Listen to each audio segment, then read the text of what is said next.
Pues damos gracias a Dios otra vez por el privilegio, la bendición de estar conectados en línea en este culto de adoración con nuestros queridos hermanos allá en Altamira. Y bueno, pedimos que Dios nos dirija en este mensaje, que sea Él el que ponga las palabras adecuadas en boca de su siervo. Y por ello voy a pedir en oración la dirección de Dios. Padre bendito Dios, alabado y glorificado sea tu nombre, te exaltamos, te bendecimos, te glorificamos y te damos la honra y la gloria que solamente tú mereces. Y Señor, en esta hora en que estamos reunidos en este día, en este tu día, Señor, para adorarte, glorificarte, Padre, queremos que tú prepares nuestra mente, nuestro corazón y que con un corazón contrito y humillado nos acerquemos a ti, Padre. Y en especial te pido, Padre, que tú pongas sabiduría y las palabras fáciles y adecuadas en mi boca para este mensaje que voy a compartir. Y Señor, que todo sea para alabanza y gloria tuya, bendito Dios. Gracias te doy, Señor, por esta oportunidad, este privilegio, esta bendición, y que todo lo que se hable, Señor, sea para edificación. En el bendito santo nombre de tu Hijo amado, nuestro Señor Jesucristo. Amén. Y bueno, empecé hace unos días una serie de mensajes que he titulado Transformación Personal. Y continuando hoy en este día, me gustaría mucho hablar acerca de una cosa que requerimos y necesitamos hacer en cuanto a nuestra transformación personal. Y esta es definir cada uno de nosotros qué es lo que estamos haciendo en nuestra vida con respecto a ser siervos inútiles o siervos útiles. Y bueno, creo que la mejor manera en que cada uno, independientemente de someter a prueba su propia obra, como dice Pablo allí en Gálatas, uno tiene que admitir que los frutos en la vida de uno son los que determinan la imagen que estamos proyectando, son lo que determina el testimonio que estamos dando ante los demás. Y para ello me gustaría iniciar precisamente con algo que nuestro Señor habló y dice: por sus frutos los conoceréis. Entonces, lo que tenemos que hacer es definir perfectamente de qué manera nuestra vida está dando frutos. Me gusta mucho el ejemplo que escuché acerca de esto, cuando habla y dice: si tú has tenido la oportunidad de ir a una tienda y generalmente la tienda está vacía o no tiene el surtimiento adecuado, y tú regresas una y otra vez y siempre es lo mismo, esta tienda ya tiene un testimonio, un fruto de que no vas a encontrar nada. Y algo parecido sucede en nuestras vidas, con un ejemplo tan sencillo como hay personas que están acostumbradas a llegar siempre tarde a cualquier cita que tienen, a cualquier compromiso que tienen. Y ya sabes que cuando tienes un encuentro con esta persona, hasta te llevas un libro para leer mientras llega, porque sabes que va a llegar tarde. Y de una manera u otra, esto define mucho la personalidad de aquella persona.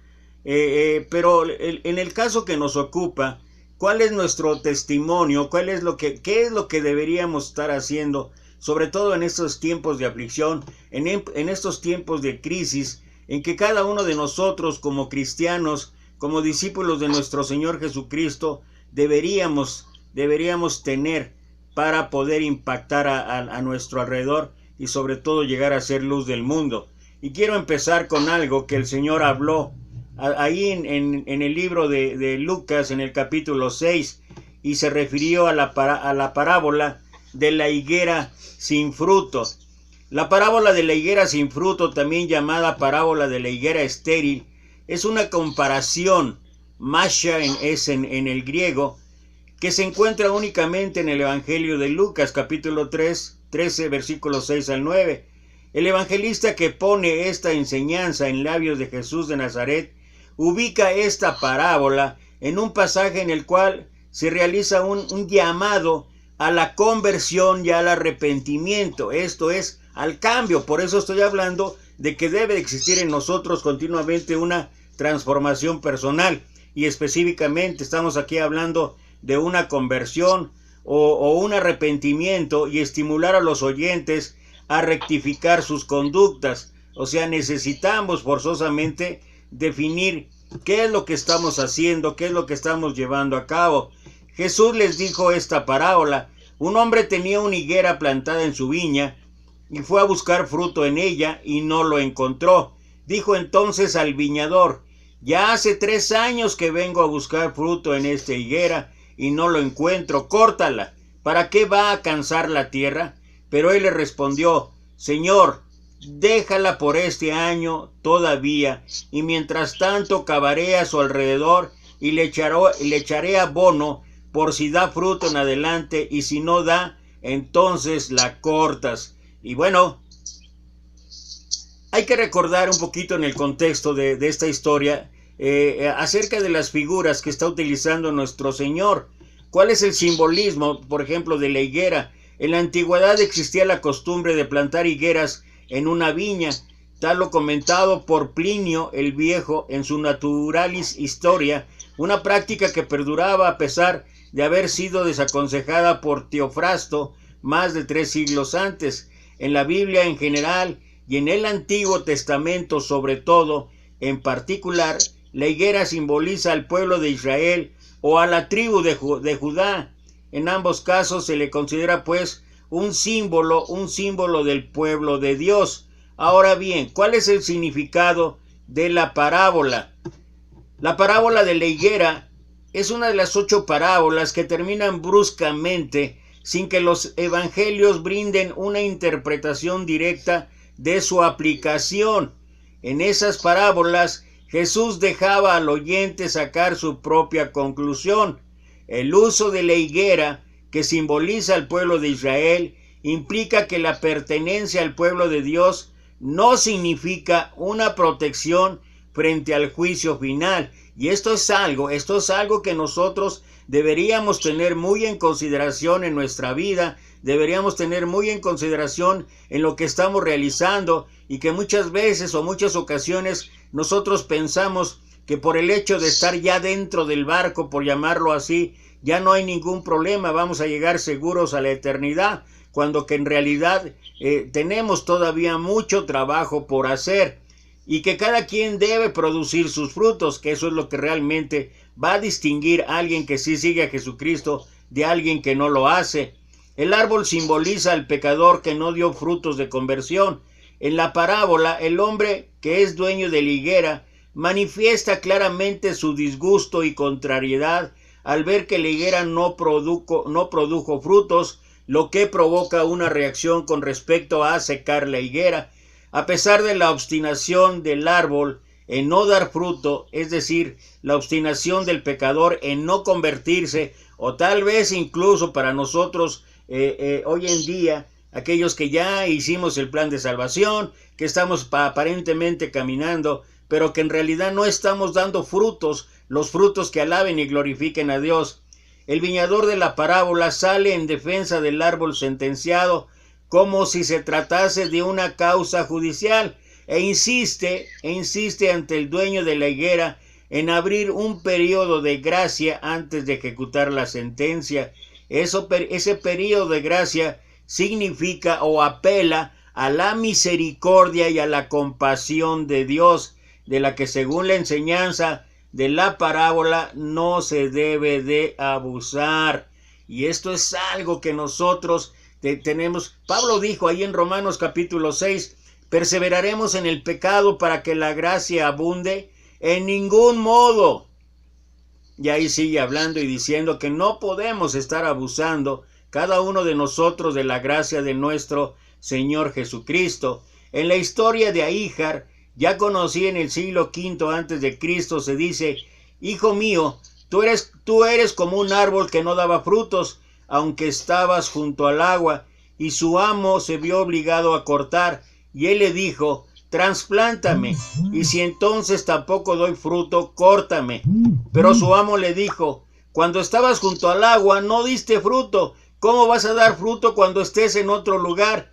Jesús utiliza esta narración popular que circulaba en diferentes versiones, pero le da otra conclusión muy diferente. La petición no es rechazada, sino concedida.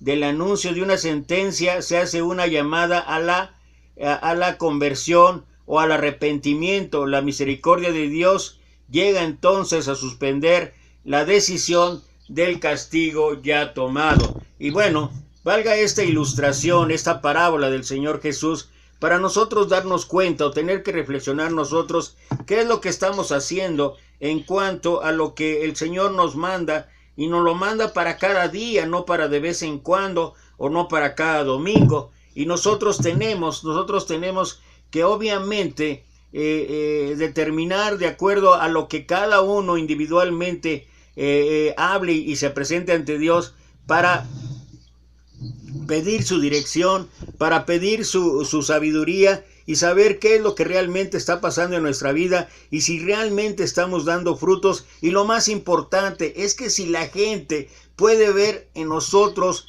frutos dignos de arrepentimiento, frutos dignos de conversión, frutos dignos de animar a los demás a acercarse a Dios, de que ellos sepan que realmente Dios tiene el control en sus manos y que Él, a pesar de las circunstancias y a pesar de las dificultades que estamos pasando, Él sigue todavía proveyendo, Él sigue trayendo todavía la provisión necesaria para cada uno de nosotros. Y además, independientemente de los problemas y las dificultades, uno tiene que a través de su testimonio dar pie a que los que aman a Dios, todas las cosas les ayudan a bien. Hay un ejemplo en la Escritura, un ejemplo que nos ayuda realmente a entender de qué manera nosotros tendríamos que dejar de ser a lo mejor siervos inútiles, que independientemente de todo, ahí en Lucas capítulo 17, el Señor habla de un siervo inútil y todo lo que el siervo tiene que hacer antes de que él pueda comer, siquiera después de trabajar, regresar, cocinarle a su amo y todo lo demás. Y entonces, ya después de haber realizado toda su labor y que él pueda empezar a tomar sus alimentos, él tiene que decir: siervo inútil soy. Pero estamos yendo un poquito más allá. En lugar de siervos inútiles, ser siervos útiles. ¿Y cómo lo vamos a demostrar o cómo lo vamos a realizar? Bueno, el ejemplo, el testimonio y la vida de cada uno, las acciones de cada uno van a determinar esta circunstancia y esta situación. Y hablaba yo de un ejemplo increíble en uno de los libros más pequeños de la Biblia, allá en Filemón.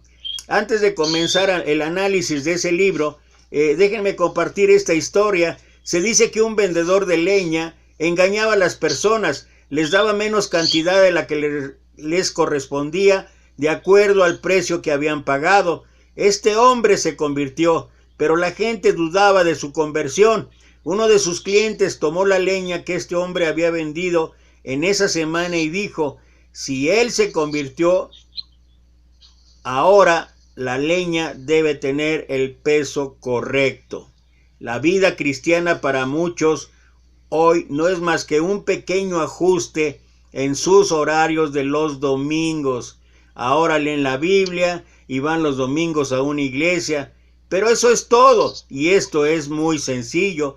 Los predicadores están muy satisfechos cuando sus iglesias están llenas de personas, pero no se trata de iglesias llenas de personas, sino lo que deberían de buscar es vidas transformadas. Pero con esto de la pandemia, incluso hasta muchos de ellos se ofendieron de que la gente no estuviera llegando a los edificios, y la situación no es llenar el edificio, no es llenar el lugar de adoración. La situación verdadera es encontrar dentro de una congregación, de una iglesia, encontrar vidas transformadas, vidas que alaben y glorifiquen a Dios, vidas que se muestren su cambio a cada día, que los frutos sean continuos.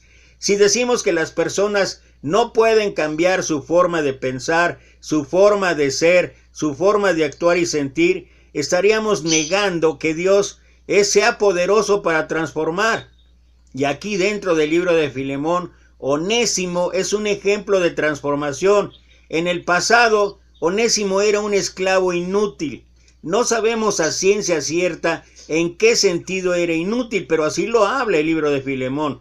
No sabemos si era torpe o tal vez perezoso, no se nos dan detalles, pero lo cierto es que cuando él se convierte, Cuando él se arrepiente, una de las marcas de su conversión fue su actitud hacia el trabajo, hacia su amo y hacia la vida en general, y todo cambió para honra y gloria de Dios. Es evidente que cuando Onésimo se convierte en un esclavo distinto, Pablo mismo lo recomienda y no tiene la menor duda de que Onésimo ha sido transformado y a través de 3 puntos importantes dentro de ahí del libro de Filemón vamos a ver algunas consideraciones y vamos a tratar de encontrar una aplicación para lo que es ahora nuestra vida, para lo que estamos haciendo cada uno de nosotros. Primero, Onésimo el inútil.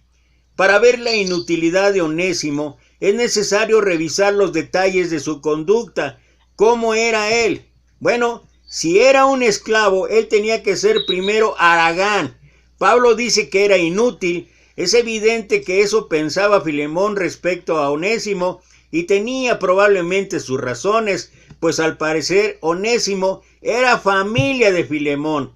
Pablo dice que ahora eran hermanos en la carne como en el Señor, lo que indica es que había un lazo sanguíneo entre ambos, pero ahora ya no solamente era lazo sanguíneo, sino ahora era lazo sanguíneo, pero en la sangre de Jesucristo. O sea, él era su hermano en el Señor. La cercanía de Filemón, la confianza, podían hacerle pensar a Onésimo que Filemón no tenía tanto poder sobre él. Es posible que Onésimo fuera antes un hombre que por causa de deudas haya caído en la esclavitud, y esto pues hay que ver en el contexto de la historia qué era lo que pasaba allá en el pueblo de Israel en aquel tiempo. Levítico 25:47 decía: si el forastero o el extranjero que está contigo se enriqueciere y tu hermano que está junto a él empobreciere y se vendiera al forastero o extranjero que está contigo o alguna de la familia en el extranjero.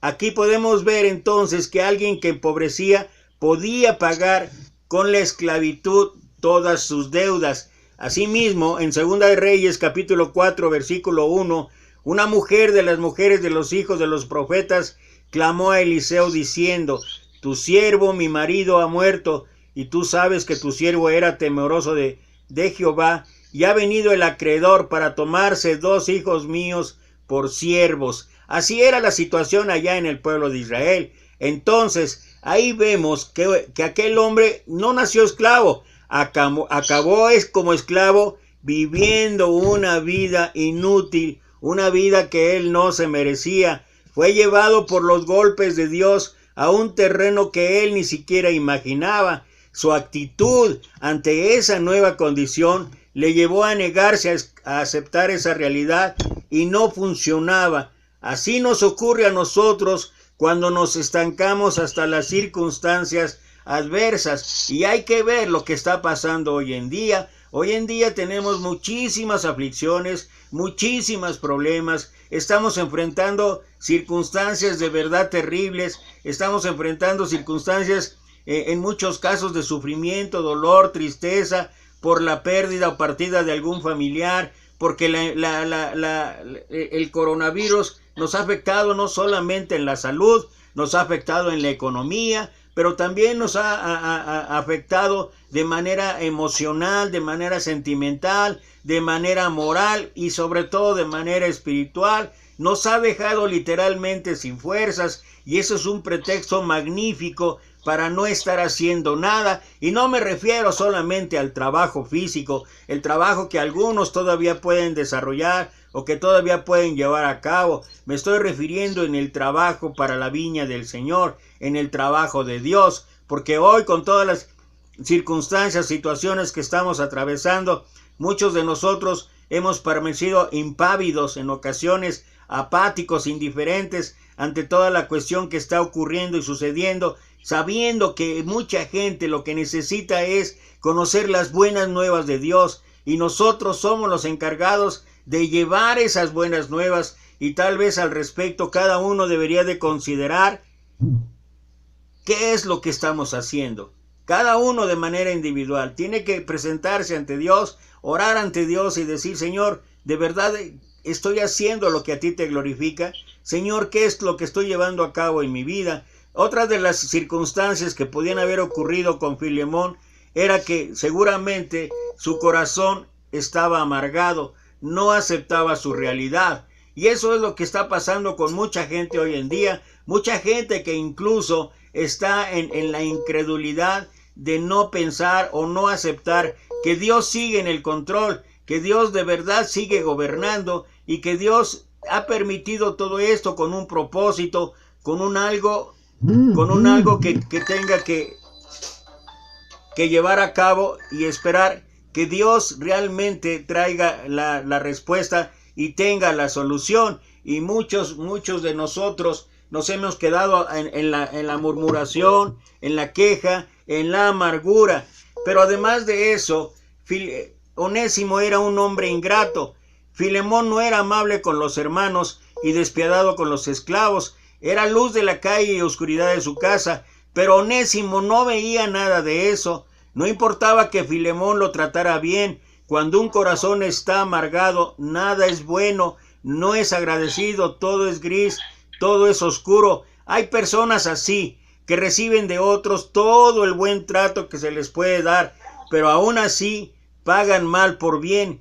Imaginemos por un instante cómo debe haber estado el corazón de Filemón dándole un buen trato a alguien que no cambiaba. Y creo que aquí en este punto nosotros tendríamos que considerar qué es de nuestra gratitud hacia Dios, porque a pesar de las circunstancias adversas, a pesar de las circunstancias difíciles, a pesar de todo lo que está pasando en nuestra vida, a pesar de las aflicciones económicas, aflicciones de salud, Dios se sigue manifestando cada día en la vida de muchos de nosotros, y por lo menos en el alimento. Creo que muchos de nosotros, en lugar de quejarnos, deberíamos agradecer que no ha faltado un plato de comida cada día en nuestra mesa.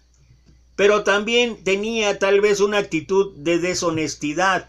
Mira lo que dice Filemón 1:18. Y si en algo te dañó o te debe, ponlo a mi cuenta. Cuando un siervo tiene el corazón amargado, cometerá todo tipo de infidelidades monetarias contra su amo. Cuando esté lloviendo dirá, yo aquí mojado y mi amo seco. Cuando esté durmiendo dirá, yo aquí en el suelo y mi amo en una cama. Cuando salgan dirá, yo a pie y él en carruaje. Si robo no es nada, solo estoy tomando lo que es mío, el fruto de mis esfuerzos mal recompensados. Se autoconvencerá, cautivará su conciencia y pecará. Y creo que independientemente de la situación personal individual de cada quien, cada uno debería analizar que muchas de las ocasiones, sobre todo ahorita con los cambios que ha habido de gobierno, mucha de la gente está así, está enojada, se siente engañada, cuando que la mayor parte de la responsabilidad de lo que está ocurriendo es de nosotros. Pero es fácil echarle la culpa a las autoridades, es fácil echarle la culpa a otros de lo que nosotros no estamos haciendo, y luego cuando suceden situaciones en donde estamos tomando lo que no es nuestro, nos justificamos, cautivaremos nuestra conciencia y pecaremos. Todo esto era parte de un siervo inútil, todo esto era parte de alguien que no quería cambiar, como la higuera, no daba frutos. Pero ¿qué crees? Mira el poder de Dios. Ahora veamos características de Onésimo el útil, cuando ya realmente había utilidad en su vida. Cuando Pablo le envía de nuevo a Filemón, vemos a esa persona transformada. ¿Cómo era el nuevo Onésimo? Y esto es algo que cada uno de nosotros debería poner en su mente, en su corazón, para tratar de imitar las cualidades, las situaciones que representan o significan de un siervo útil. Número 1. Ahora en Onésimo era servicial. Pablo quedó tan contento con el cambio de Onésimo que quiso quedarse con él. Aquel hombre que no estaba dispuesto a aceptar su condición de siervo, ahora era un hombre que servía voluntariamente por amor. Muchos de nosotros deberíamos estar sirviendo de esa manera, servir por amor, no por esperar algo a cambio, sino simplemente tomar el ejemplo máximo de nuestro Señor Jesucristo, porque el Hijo del Hombre no vino para ser servido, sino para servir y dar su vida en rescate por muchos. Pero además Onésimo ahora era obediente, había obediencia en su vida. Pablo envió al mismo Onésimo con la carta. Él pudo haberse vuelto a perder, pudo no haber llevado ninguna carta, pero una marca de cambio y transformación es que la persona obedece a Dios y a los siervos de Dios que le estimulan al amor y a las buenas obras. Cuando alguien no quiere obedecer en aquellas cosas que son claramente buenas y que son de acuerdo a la voluntad de Dios, entonces existen razones para dudar de su conversión. Existen algunos que se ponen a obedecer lo que dice la Escritura. Creo que si la Escritura manda cosas contrarias a la voluntad revelada por Dios, entonces debería ser desobedecida. Pero realmente se trata no de la Escritura, se trata de nuestra conducta. Y si no hemos visto nada irreprochable, ¿por qué no obedecer a Dios? Y hay muchos ejemplos en la Escritura que hablan. El rey Saúl fue uno de estos. Se complace, dijo Dios a través de Samuel, se complace Dios en sacrificios o en holocaustos a que se haga la voluntad del Señor. En ningún modo. Lo importante, y el Señor lo volvió a ratificar allá en Mateo 7:21, no todo el que me dice Señor, Señor, entrará en el reino de los cielos, sino el que hace la voluntad de mi Padre que está en los cielos. Cada uno de nosotros debería tener en consideración que por encima de ritualismos, por encima de religión, por encima de situaciones diversas que podamos tener o justificar, es primero la obediencia. Pero además de todo, lo que había en Onésimo era un cambio en amor. Ahora ya era un siervo amoroso. Dice Pablo, yo quería retenerlo conmigo. Se había encariñado de tal manera al nuevo Onésimo que Pablo quería quedarse con él, pero él sabía que él le pertenecía a Filemón y que de una u otra manera tendría que regresar. Y creo que este fruto es una de las medidas que muchos de nosotros deberían tomar en consideración. ¿Qué de nuestro testimonio? ¿Qué de nuestra vida? ¿Somos agradables a los que nos rodean? ¿De verdad los que nos rodean desean estar con nosotros? ¿Encuentran una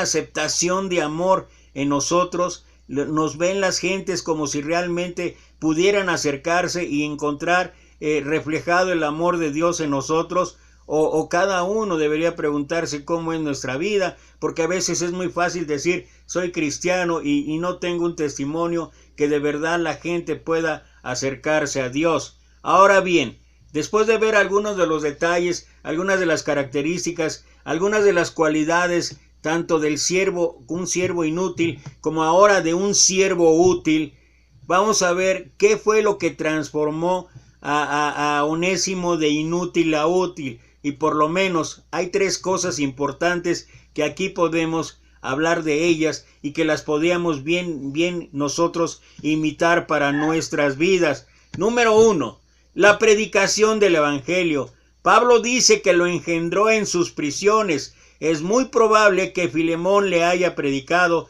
y que su corazón duro le haya impedido aceptar a Cristo, pero los planes de Dios no son los nuestros. Se le escapó a Filemón, pero cayó en manos de Pablo. Cuán edificante es oír esto. Nunca debemos dejar de evangelizar y orar por nuestros amigos, por nuestros familiares, por toda la sociedad en general. Estamos forzando, rogando, orando, llorando para que se conviertan.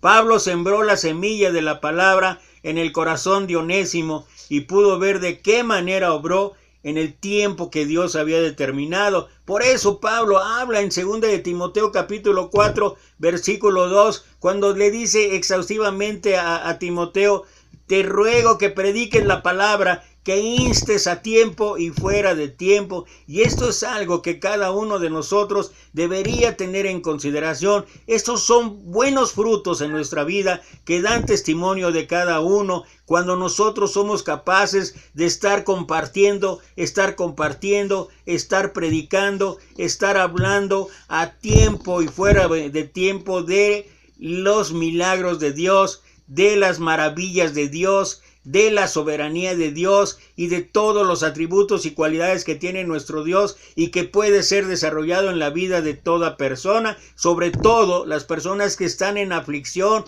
que están en sufrimiento, muchas personas que por causa de la pandemia o han perdido familiares o han perdido seres amados o han perdido su trabajo o se encuentran en situaciones de verdad muy dolorosas, y nosotros somos los instrumentos que Dios necesita para que llevemos a cabo ese trabajo. Tenemos que evangelizar, tenemos que predicar. Esto es algo que continuamente tenemos que hacer en nuestra vida, pero hay algo que dentro de lo que estamos viendo, de las tres cosas que ayudaron en la conversión de un siervo inútil a un siervo útil, algo que me gustaría primero leer lo que el mismo Pablo escribe ahí a Timoteo en su segunda carta, capítulo 2, versículo 2, y lo voy a leer por lo menos en dos versiones. Dice la Biblia de las Américas: lo que has oído de mí en la presencia de muchos testigos,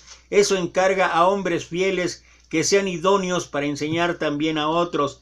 La traducción lenguaje actual dice: tú has oído lo que les he enseñado a muchas personas, ahora quiero que enseñes eso mismo a cristianos en los que puedas confiar y que sean capaces de enseñar a otros.